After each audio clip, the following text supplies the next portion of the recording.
At the Charleston County Sheriff's Office, we share a sense of community pride and a determination in the vision of ensuring Charleston County remains among the most livable places in the United States. The Charleston County Sheriff's Office is a world-class law enforcement agency committed to the values of enhancing public trust by creating a diverse and inclusive agency focused on community, accountability, and equality for all of our residents and our stakeholders. We continue to creatively challenge our capabilities and encourage progress through initiative and innovation. April 24, 2024. The Charleston County Sheriff's Office arrested Michael Christopher Kinch, 36, of Latson, on Tuesday, April 23, 2024, on several charges related to improper communication with a child. Kinch is charged with 1 count of indecent exposure, 3 counts of sexual exploitation of a minor in the 2nd degree, and 3 counts of sexual exploitation of a minor in the 3rd degree. Enclosed in this release are the affidavits with each charge. Kinch was given a $200,000 bond during a hearing on Tuesday, April 23, 2024. Assisting agencies included the Mount Pleasant Police Department, Charleston Police Department, Hanahan Police Department, Homeland Security Investigations, and the Naval Criminal Investigative Service. All participating agencies are members of the South Carolina Internet Crimes Against Children, ICAC, Task Force. November 15, 2022. CCSO, Mount Pleasant sex offender arrested for child exploitation. Jeffrey Allen Miller did, within this county and state on September 10, 2022, violate the criminal laws of the state of South Carolina in the following particulars: sexual exploitation of a minor, 2nd degree.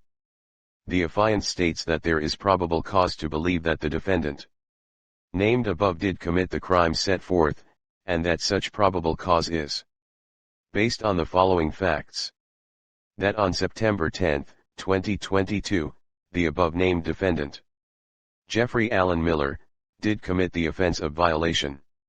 Section 16-15-405 of the South Carolina Code of Laws, 1976 as amended. 2nd degree sexual exploitation of a minor, in that he did willfully, unlawfully, and knowing the character or content of the material, distribute a digital electronic file that contained a visual representation of a minor engaging in sexual activity, or appearing in a state of sexually explicit nudity when a reasonable person would infer the purpose is sexual stimulation. The nude, erect, penis of an apparent adult was in the frame of the photo above, and at the child's nude vagina. The name of this file was the image was transmitted from an email account that was registered to the defendant. The email account utilized a phone number and IP address assigned to the defendant. The defendant had previously registered the reported email address as part of his convicted sex offender registration.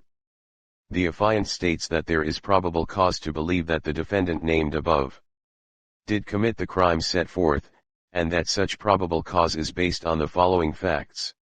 On September 19, 2022, Detective Bowen, who is a member of the SCICAC Task Force, received cybertip number, via the ICAC Task Force, in reference to the sexual exploitation of a minor.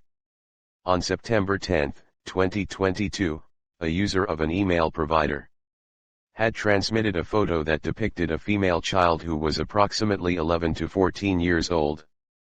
The child was completely nude. She was sitting on the legs/torso of an apparent adult male who was lying on his back. The adult male's penis was nude and erect. The child was touching the adult's penis and appeared to be masturbating him. The name of this file was the defendant emailed the file to himself via the email reported in the cybertip.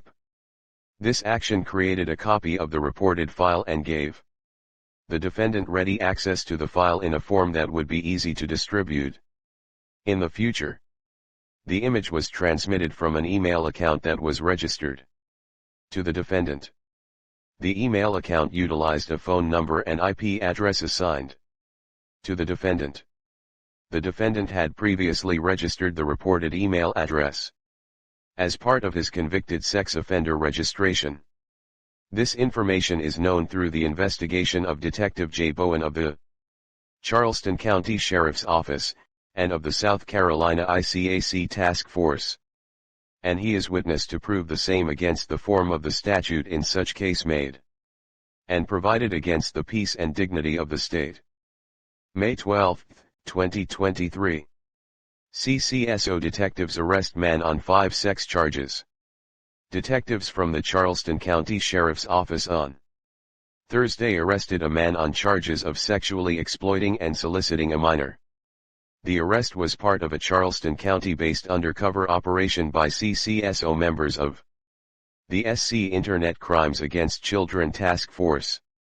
Detectives posing as a 14-year girl made contact with the man online and were asked for nude photos.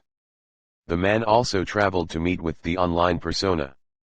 Jeremy John Dye, 42, of the Moncks Corner area was arrested on 2 counts of first-degree sexual exploitation of a minor and 3 counts of criminal solicitation of a minor. He was booked at the Alcannon Detention Center, where he was expected to have a bond hearing. Friday, December 7, 2022. Deputies arrest man in string of 2020 assaults. A man was extradited to Charleston County this week to face charges from the Charleston County Sheriff's Office in connection with a string of attacks 2 years ago in a single community. Carlos Josue Cabin, 41, was being held in a New Jersey jail on charges there before CCSO deputies took him into custody Tuesday and transported him to the Alcannon Detention Center. He faced a bond hearing Wednesday morning. Cabin faces 7 charges in 3 incidents within a week of each other in April 2020 near the Sherwood Mobile Home Park at 2215 Haynes Street in the North Charleston area. He is charged with attempted murder and possession of a firearm in a violent crime in an April 14, 2020, shooting. Detectives gathered information showing Cabin had followed the victim into a wooded area near the mobile home park and accused the man of stealing bicycles before shooting him in the leg.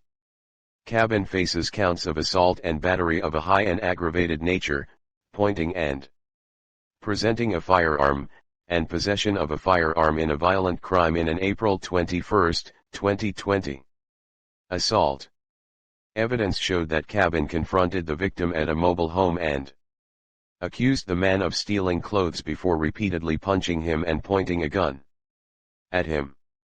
Cabin also faces charges of attempted murder and possession of a firearm in a violent crime in a shooting hours later on April 21, 2020. In that shooting, deputies' investigation showed that Cabin had gone to a mobile home and gotten into an argument with the victim before pulling out a handgun and shooting the man in the elbow. Warrants for Cabin's arrest were issued in the days after the incidents in 2020, but attempts to locate him at the time were not successful. He is being held without bail at the detention center. Equality before the law, also known as equality under the law. Equality in the eyes of the law, legal equality, or legal egalitarianism, is the principle that all people must be equally protected by the law. The rule of law is a political ideal that all citizens and institutions within a country, state, or community are accountable to the same laws, including lawmakers and leaders. It is sometimes stated simply as no one is above the law.